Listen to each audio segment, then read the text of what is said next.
கடந்த மார்ச் மாதத்துல என்னோட நண்பர்கள் எடுத்த சில புகைப்படங்கள் ஒரு மகிழ்ச்சி கலந்த ஆச்சரியத்தை கொடுத்தது. இந்த பறவையோட பேரு மான்டகூஸ் ஹேரியர், தமிழ்ல வெளிர்பூனை பருந்து.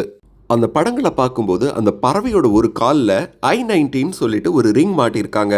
இப்ப இந்த ரிங் எதுக்காக மாட்டுறாங்கன்னா, இந்த பறவையோட வழித்தடங்களை பதிவு செஞ்சு அது மூலமா இந்த பறவையோட வாழ்விடங்களை பாதுகாக்கலாம். இந்த ரிங்கோட வரலாறு ஆராய்ச்சி பண்ணும்போது ரொம்ப பிரமிக்கத்தக்க விஷயங்கள் கிடைச்சது. இந்த ரிங்கை எப்போ மாட்டிருக்காங்கன்னா 2019ஆம் ஆண்டு ராஜஸ்தான்ல இந்த பறவை இளம் பறவையா இருக்கும்போது, அதாவது தடவை இந்த பறவை கஜகஸ்தான்ல இருந்து மைக்ரேட் ஆகி வரும்போது இந்த ரிங் அதுக்கு மாட்டிருக்காங்க. அந்த பறவையோட புகைப்படத்தை தான் இப்ப நீங்க பாத்துட்டு இருக்கீங்க. எவ்வளவு அழகா ஒரு கியூட்டா ஒரு குழந்தை மாதிரி இருக்கு பாருங்க.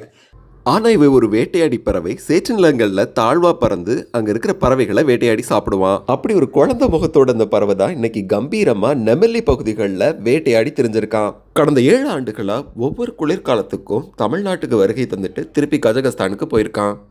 இந்த வருடம் சென்னையில் இருக்கிற நெம்மல்லி பகுதிகளில் 3 மாத காலத்துக்கும் மேல இவனை ஒரு பெண் பறவையோட சேர்த்து பார்க்க முடிஞ்சிருக்கு. இந்த மாதிரி கண்டங்கள் தாண்டி கடல் தாண்டி வர்ற பறவைகளுக்கு வர்ற வழியிலயும் சரி, வந்து வாழ்ற இடத்துலயும் சரி, அது நிறைய ஆபத்துகள் இருக்கும். அதனால அந்த பறவைகள் இறந்து கூட போகலாம். அந்த பறவையை பொறுத்த வரைக்கும் 7 ஆண்டுகள் உயிர் வாழ்ந்துக்குங்கிறதே ஒரு பெரிய விஷயம். அதுவும் சென்னை அந்த பறவை வாழ்றதுக்கு உகந்த ஒரு இடத்தை கொடுத்திருக்குன்னா அது உண்மையிலேயே ஒரு பெரிய விஷயம், பெருமைக்குரிய விஷயம். இந்த பறவை அடுத்த வருஷமும் சென்னைக்கு வரப்போகுது. அப்படி சென்னைக்கு வந்து பார்க்கும்போது இங்க நெமல்லி இருக்காது. சென்ற ஆட்சியோட கடைசி காலத்துல கொண்டு வரப்பட்ட மாமல்ல நீர்த்தேக்கம் பற்றியும், நெம்மல்லி உப்பங்கழிகளோட அழிவு பற்றியும், அதனால ஏற்படக்கூடிய ஆபத்துகள் பற்றியும் நம்ம தொடர்ச்சியா பேசிட்டு இருக்கோம். இது ஒரு பறவையோட கதை மட்டும் இல்ல, உலகத்தோட பல பகுதிகளை இணைக்கிற உயிரியல் சங்கிலியில நெம்மல்லி ஒரு முக்கிய கண்ணிங்கிறதுக்கு இது ஒரு பெரிய எடுத்துக்காட்டு. இந்த பகுதி பறவைகளுக்கு மட்டும் இல்லாம பல வகையான தாவரங்கள், விலங்குகள், பூச்சிகளோட வசிப்பிடமாகவும் லட்சக்கணக்கான இடம்பெயர் பறவைகளுக்கு உணவாதாரமாகவும் இருந்துட்டு இருக்கு. கடல் சார்ந்த உணவுகள் மூலமா இந்த பகுதி மக்களோட முக்கிய வாழ்வாதாரமாகவும் இருக்கு. சீஃப் மினிஸ்டர் விஜயனாவுக்கு நாம வைக்கிற ஒரே ஒரு கோரிக்கை இதுதான். இந்த திட்டத்தை உடனே கைவிடுங்கன்னு சொல்லல.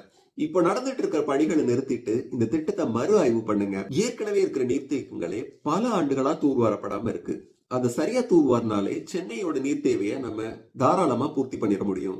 ஆயிரக்கணக்கான ஆண்டுகளா தொடர்ந்து வர்ற ஒரு உயிர் சூழலை சிதைக்கிறது வருங்கால தலைமுறைக்கு நாம செய்யற ஒரு மிகப்பெரிய துரோகம்.